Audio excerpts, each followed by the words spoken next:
Olá, tudo bem? Bem-vindo ao canal Viver de Renda, se inscreva no canal, deixe seu like e compartilhe com os amigos. Como já dissemos em outros vídeos, a Oi conseguiu reverter o prejuízo e apresentou no seu balanço do primeiro trimestre um lucro de 1,78 bi. Estamos falando de lucro contábil, obviamente, né? A companhia divulgou os seus números após adiamento dos seus resultados.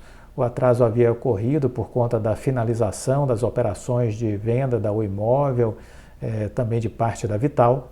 E o que se tem, que a gente já comentou, é que há um lucro líquido de 1,78 bi no primeiro trimestre, revertendo o prejuízo de 3,038 bi no primeiro TRI de 2021. Os dados foram divulgados no dia 29 de junho.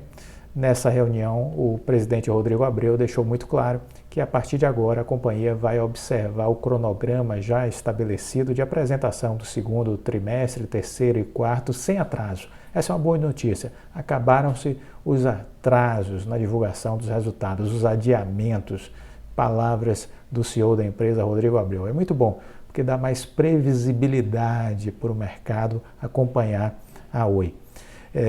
A empresa registrou lucro líquido de 1,78 bilhão no primeiro TRI, revertendo o prejuízo de 3,038 bilhões do mesmo trimestre de 2021.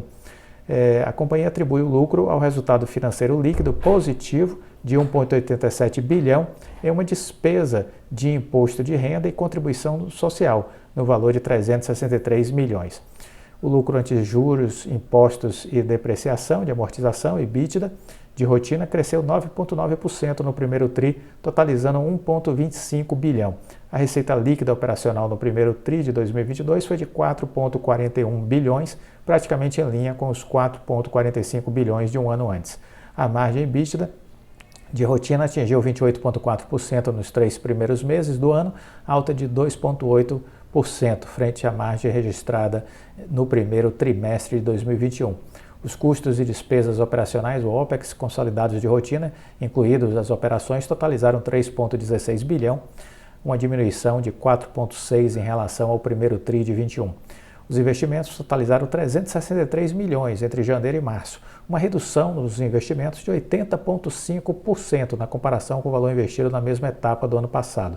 Isso também chama a atenção porque a nova Oi, que sai da recuperação judicial, vai investir muito menos dinheiro. Veja que houve uma redução de 80,5%, investimento de 363 milhões em 3 meses.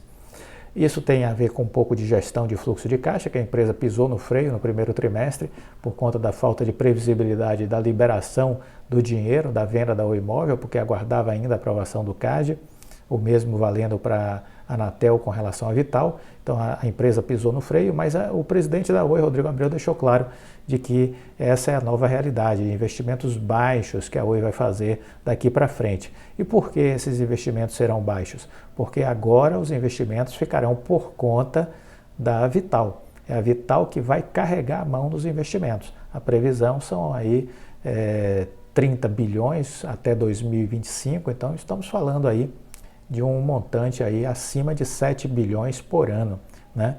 Então é quem vai agora carregar a mão fazendo os investimentos, chama-se Vital e não mais a Oi.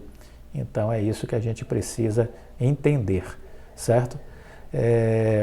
Num vídeo recente eu já repercuti de que a Audi está retomando sua produção, sua capacidade de produção para produzir até 4 mil carros por ano em 2 turnos no Paraná, 100 milhões de reais investidos, anunciados essa semana que passou, e isso tudo tem a ver com um olhar mais otimista da montadora, da empresa, enquanto que muitos analistas ainda ficam tocando terror nos seus relatórios, os empresários que não podem ser pessimistas, continuam trabalhando e entregando resultados. Esse é o papel do empresário, trabalhar e entregar resultados. Já os analistas tocar o terror, no intuito talvez de criar notícias sensacionalistas e gerar ruído, porque lembre-se de Larry Fink, o todo-poderoso CEO da BlackRock, que disse que a mídia financeira existe para criar barulho, confusão e volatilidade. Obviamente ele está querendo dizer que essa mídia financeira ganha com essa volatilidade. Na verdade, algum ganho eles têm para produzir tanta confusão. O CEO da Mauá Capital deixou claro que você precisa ter resiliência operando na Bolsa de Valores. Se você não tiver resiliência, a chance de morrer na praia é enorme. Essa declaração foi dada pelo CEO da Mauá Capital, Luiz Fernando Figueiredo, ao partilhar um pouco das lições que ele teve de vida, das experiências que ele teve ao longo de sua carreira e de sua trajetória no mercado financeiro. Ele que já foi diretor do Banco Central, presidente do Conselho do Banco do Brasil, tesoureiro, sócio do BBA, teve passagem por outras instituições financeiras. Ele disse que foi um dos primeiros a dar aulas sobre estratégias do mercado de futuros, que veio a se tornar o mercado de derivativos. Para ele, o seu avô, que foi um dos presidentes do Banco do Brasil, um dos fundadores do Banco Itaú, foi uma das suas maiores inspirações e um dos responsáveis por fazê-lo começar a própria jornada no mercado financeiro. Figueiredo destacou como é importante aprender a desenvolver a resiliência. Para quem é do mercado financeiro, uma crise, ouça bem isso, viu? Uma crise acontece a cada 3 meses. A empresa que eu sou sócio hoje, a Mauá Capital, existe porque eu e alguns dos meus sócios fomos muito resilientes, senão ela não existiria. Tivemos momentos dificílimos e hoje ela está há 17 anos no mercado financeiro com uma imagem maravilhosa. Por isso, se você não tiver resiliência, a chance de morrer na praia é enorme. Ele ainda destacou que possui como hobby, como gostos, preferências, a paixão pelo polo aquático e destaca que o esporte é um meio extremamente eficiente para desenvolver a resiliência nas pessoas. Você tem que melhorar, aprender, às vezes não dá nada certo, você não está no seu dia, tem muitos fatores. O esporte coletivo é ainda mais legal, porque você depende muito do outro, aprende a respeitar o tempo do outro. Então é isso, você pode sim investir e ter sucesso, mas essa resiliência que ele chama a atenção aqui, eu julgo também que seja muito importante. As pessoas precisam suportar a dor. Outro dia o Henrique Breda falou sobre isso. Você tem que aprender a sofrer e suportar a dor. Porque se você consegue suportar a dor, você vai se manter calmo nos momentos difíceis, não vai perder a lucidez, você continuará a ser uma pessoa de bom senso e esse bom senso vai lhe ajudar a tomar as melhores decisões. Porque as crises passam, como disse o Fernando, a cada 3 meses tem uma crise no Brasil, então as crises vão passar e você vai tirar proveito das correções dos momentos difíceis. Ainda falando sobre Oi, eu queria destacar, dentre os números da Oi, que foi registrado esse lucro de 1,7 bi no primeiro trimestre, mas obviamente a gente tem que levar aí a análise para a questão contábil, A gente precisa entender isso do ponto de vista da contabilidade. A operadora havia apurado um prejuízo líquido de 3 bilhões no mesmo período do ano passado e, obviamente, ainda que seja uma movimentação contábil, sem dúvida, psicologicamente o número é positivo. Os investimentos da operadora tiveram um corte acentuado ante o lucro do período, depois de passar quase todo o ano de 21, investindo quase 2 bilhões por trimestre, viu? 2021 a Oi investiu quase 2 bilhões por trimestre, então foram 8 bilhões investidos em 2021. Nesse primeiro trimestre de 2022, os investimentos foram apenas de 345 milhões. Esse enxugamento no CAPEX, explica Rodrigo Abreu, deve-se ao fato de que deixou de ser responsável pelos investimentos de fibra ótica. Deixou de ser responsável pelos investimentos de fibra ótica, passando essa responsabilidade a partir de agora para a Vital, onde a Oi torna-se sócia relevante, continua sendo sócia relevante. Alguns canais de mídia, de notícias, continuam dizendo que a Oi é uma acionista minoritária. Não faz sentido essa conotação. O fato é acionista relevante. É desta forma que a gente deve escrever. Então fica aí de dica para os canais da mídia financeira escrever corretamente. A Oi é uma acionista relevante. Certo? Acionistas minoritários somos nós, CPFs. que a depender do valor é minoritário, entendeu? Mas todos aqueles que já possuem investimentos acima de 5, 6%, já começa a se tornar um acionista de maior porte, de maior envergadura, tendo inclusive direito a nomear um conselheiro, né, um membro para o conselho, a depender de como seja o modus operandi de governança de cada empresa, e obviamente aquele acionista que já tem aí 20, 30, 40% não é um acionista minoritário, é um acionista relevante. Vamos aprender e fazer a coisa certa.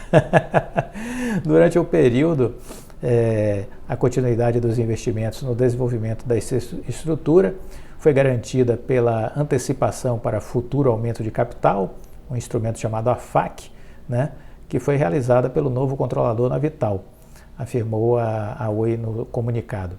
Desse montante, 18 milhões foram direcionados para operações internacionais, 115 milhões para a empresa que atende o usuário de pessoa física e 105 milhões para a Oi Soluções, que atende ao mercado B2B, e 107 milhões para o que a empresa intitula Legado, que deve ser a rede de concessão de telefonia fixa, né?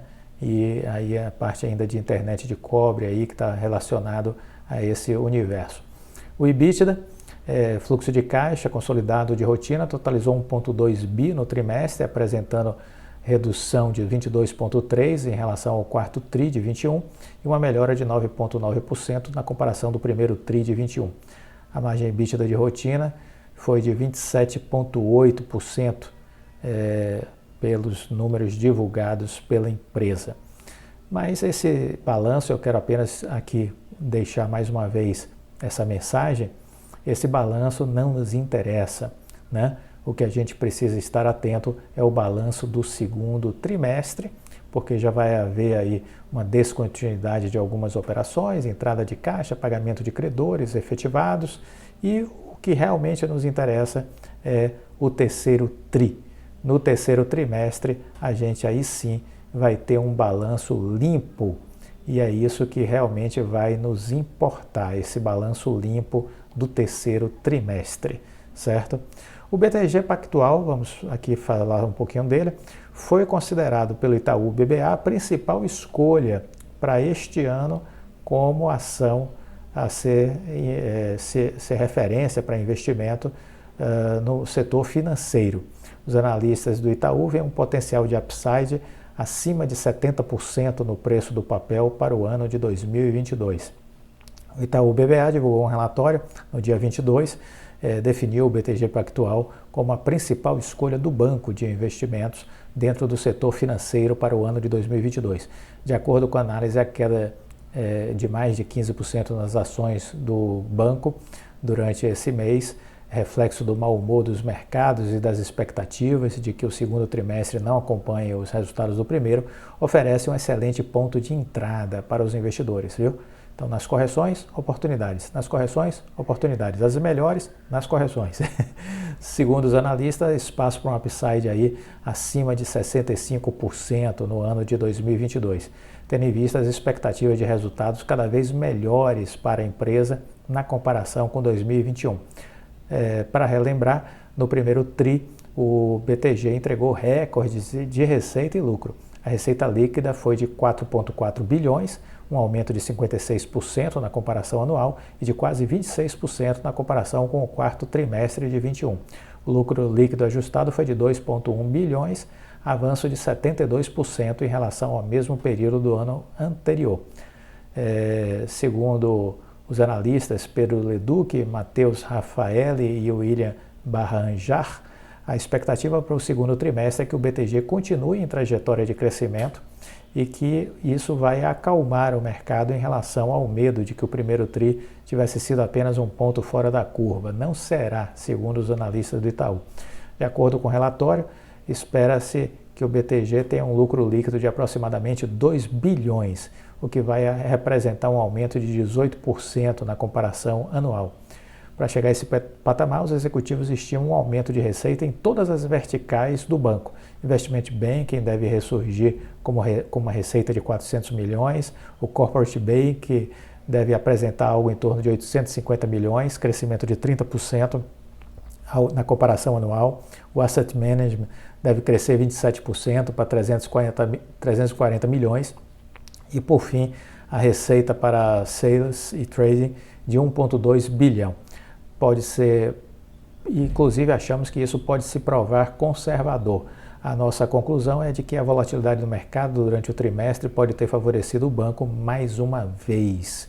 Olha, o BTG é uma fábrica de fazer dinheiro, viu? Se você quer uma boa definição sobre o BTG, é isso, é uma fábrica de fazer dinheiro. Um ponto de destaque é a divisão de Wealth Manager, que deve apresentar um crescimento de 64% ao ano, totalizando 616 milhões. Ao todo, o banco deve ter 500 bilhões em ativos sob gestão no fim do trimestre, segundo as estimativas do Itaú BBA. O desempenho positivo será apoiado por um mix melhor de clientes e crescimento flutuante de receitas, como resultado de mais depósitos deixados no banco. Receitas puras relacionadas ao banco de varejo ainda são insignificantes. Mesmo com o Wealth Manager representando apenas 15% da receita, acreditamos que desempenha um papel fundamental nos múltiplos de avaliação, dizem os analistas. De olho no ano de 22 e em 23, o banco revisou para baixo apenas estimativas de empréstimos corporativos, como reflexo de um ambiente de demanda reduzida de grandes empresas com o dinheiro mais caro devem evitar tomar crédito. Então, algumas avaliações aí, eles estão colocando o preço justo para a ação nos próximos 12 meses em R$ 35. Então, tem aí um pouco da análise do Itaú sobre o BTG Pactual. Estude as empresas sempre, né? Estude as empresas sempre, escute as avaliações dos analistas de bancos, de corretoras, tome suas notas, faça suas observações se você estuda a empresa e use-as como uma base para você ir completando este quebra-cabeça que é estudar uma empresa. É um quebra-cabeça que você vai juntando peças, você junta as apreciações dos bancos, das corretoras, notícias que saem sobre a empresa, entrevistas do CEO, do presidente do conselho, vai avaliando o mercado, a estratégia, os indicadores fundamentalistas, vai analisando o contexto socioeconômico, macro, né? E vai observando para onde a empresa está indo, né? E, sobretudo, olhando a gestão, que é isso que faz a grande diferença nas empresas, a gestão. E aí você toma a sua decisão. Não fique refém de banco, de corretora, de ninguém. Você tem que ser o senhor do seu destino, tem que ter as rédeas da sua vida nas mãos. Gostou do vídeo? Deixa o seu like. Fica com Deus e até a próxima. Tchau.